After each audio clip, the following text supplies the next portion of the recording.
The Boy at the Back of the Class, Chapter 7, Mr. Iron's Nose. When the bell rung for first break the next morning, Mrs. Khan kept her promise and let the new boy out into the playground for the very first time. Tom was put in charge of looking after him, and we were all told that if he got scared or wanted to stop playing, then we were to find a teacher immediately or go and see Mrs. Hempsey in the staff room. I didn't know why the new boy would be scared of playing in the playground or why he wouldn't want to play with us. But then I thought that maybe in his countries, the bullies had been mean to him at school too. I'd never really thought about it before, but maybe there are bullies in everyone's playground. As Josie grabbed her football, Tom tried to explain to the new boy how to play the game properly. "You, like this," said Tom loudly, pointing to the new boy, then his foot, then the ball. The new boy nodded. "But not like this," continued Tom, shaking his head before pointing to the ball and then his hand. "This is stupid. He knows how to play football," said Michael. "Maybe they play it differently in his country. Remember when I got here and I only knew American football?" protested Tom, looking at me as if I knew the answer. I shrugged. "I don't know. We should have asked Mrs. Hempsey." "Oh, come on," cried Josie as we reached the playground. "Let's just let him try and see if he knows it." By the time we had reached our usual corner of the playground, Josie and Tom had decided that the new boy would be on Josie and Michael's team. Since she was the best at football, it wouldn't matter so much if the new boy couldn't play. And because it was just Tom and me on my team, we had the first kick. After less than a minute of the game starting, the new boy began to run and dribble and do lots of tricks with the football that none of us could do yet. And within the first 5 minutes, he had scored 2 goals. "Whoa," said Tom, "he's even better than Josie." Suddenly catching Josie's eye, he quickly added, "or nearly as good anyway." "Woohoo!" cried out Michael as the new boy flashed past me and Tom and struck another goal. "Woohoo!" By now, a crowd was beginning to gather to watch the game, and I could hear lots of upper graders and lower graders talking and saying things like, "Look, the dangerous kid's been allowed out," and "Does this mean he doesn't have a disease?" and "But the kidnappers will be able to see him from here." I had just heard Jenny tell everyone that she was sure she had heard Mrs. Sanders say the new boy was a professional footballer, when she suddenly cried out, "Ow!" And before we knew what was happening, Brendan the bully and his mates Liam and Chris had pushed their way onto our make-believe pitch. Josie looked at me and I looked at Tom, and Tom looked over at the new boy, who was standing next to Michael, looking confused. "We want to play," said Brendan the bully, a nasty smile on his face. He walked over to the new boy, who had the football, and kicked the ball away so hard that it ended up on the other side of the playground. The new boy took a step back. "Go away, Brendan," said Josie bravely. "This is our game and that's my ball."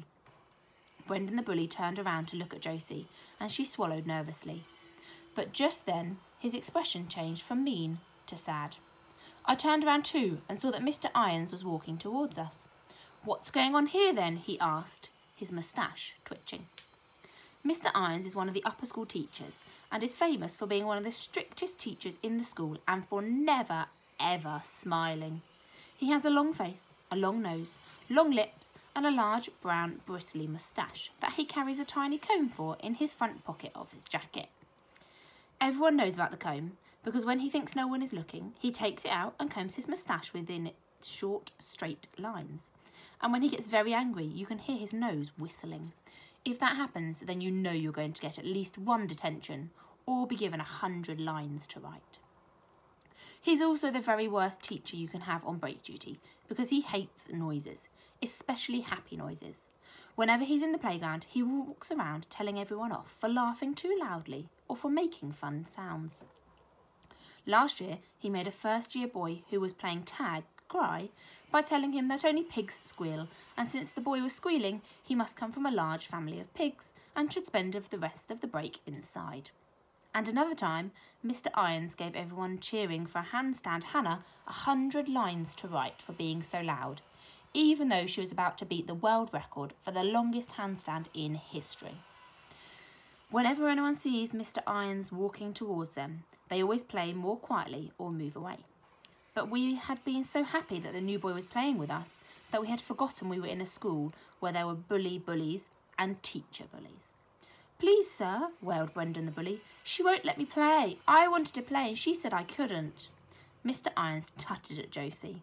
"That's not a very nice thing to do to your friend, is it?" "He's not my friend," said Josie angrily, "and he didn't ask. He came over and kicked our ball away." "Please, sir, and that boy over there told me I couldn't play too," added Brendan the bully, pointing at the new boy and smirking. Mr. Irons looked over at the new boy and then beckoned for him to come over. The new boy looked around and then, realising what he was being asked to do, walked over to where Mr. Irons was standing. "Did you tell this boy he couldn't play with you?" asked Mr. Irons, pointing to Brendan the bully. The new boy looked around again. Everyone else in the playground had stopped what they were doing and were listening to everything that was being said. "Please, sir, Brendan's lying," I cried out, running up behind the new boy. "Yeah," added Michael. "And he's new," I added, "and he doesn't speak. When I want your opinion, I'll ask for it. But until then, don't interrupt me again," shouted Mr. Irons. I felt my whole face go red and my tongue swell up in my mouth. I could see Brendan the bully smirking again, but this time at me.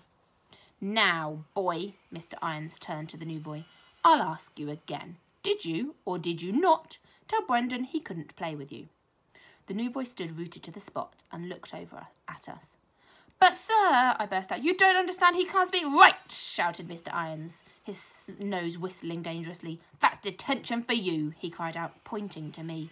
"And you," he added, pointing to the new boy. "And you," he hissed out, pointing to Michael. "All three of you, come see me after school today. Until then, I'm confiscating the ball." Josie watched angrily as Liam handed the ball to Mr. Irons with a grin. As we watched Mr. Irons walk off with the ball under his arm, the bell rang for the end of break. Brendan the bully smiled at us. "See you at lunch then," he said, and ran off. But at lunchtime, the new boy was nowhere to be seen, and at second break, Mrs. Hempsey came out with him, so Brendan the bully stayed away from us. At home time, Tom had to run off to catch the bus because it was one of his brother's birthdays. The rest of us decided that instead of going to see Mr. Irons, we would go and find Mrs. Khan to see if she could help us, even though Mrs. Hempsey had already spoken to her about what had happened. We also knew that she didn't know the whole story because Mrs. Hempsey hadn't been there. So telling the new boy to follow us, we went and spoke to Mrs. Khan. She listened to us in silence and then, when we were finished, she shook her head.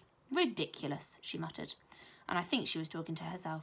"Some people just can't see past the end of their noses." She looked up at us and smiled. "Not to worry. All of you come with me." As we walked to the other side of the classroom to reach Mr. Irons' classroom, I thought about what Mrs. Khan had said about noses and their ends. I touched my own nose and squashed it down because I didn't ever want to have a big nose, so big that I couldn't see what was happening at the end of it. That was probably what made Mr. Irons give detention to people who didn't deserve it. Michael saw me and asked what I was doing, so I told him. But he said my nose was too small and flat to ever get in the way of my eyes, so I didn't have anything to worry about. When we got to Mr. Irons' office, Mrs. Khan told us to wait outside. We couldn't hear anything except a loud buzzing, as if there were two giant bumblebees on the other side of the door. But after a minute, Mr. Irons came out and stared down at Michael, the new boy, and me with his nose thrust in the air. Maybe he was trying to see if he could see past the end of it better that way. He gave Josie her football back and didn't say anything else to us. But from that day on, whenever he saw any of us, his eyes would narrow and his nose would whistle ever so quietly. You don't really need to speak someone else's language to know when they don't like you very much. So even though the new boy couldn't speak many English words then, he knew we had to keep ourselves, and Josie's football, out of the way of Mr. Irons and his horrible whistling nose. See you soon for Chapter 8.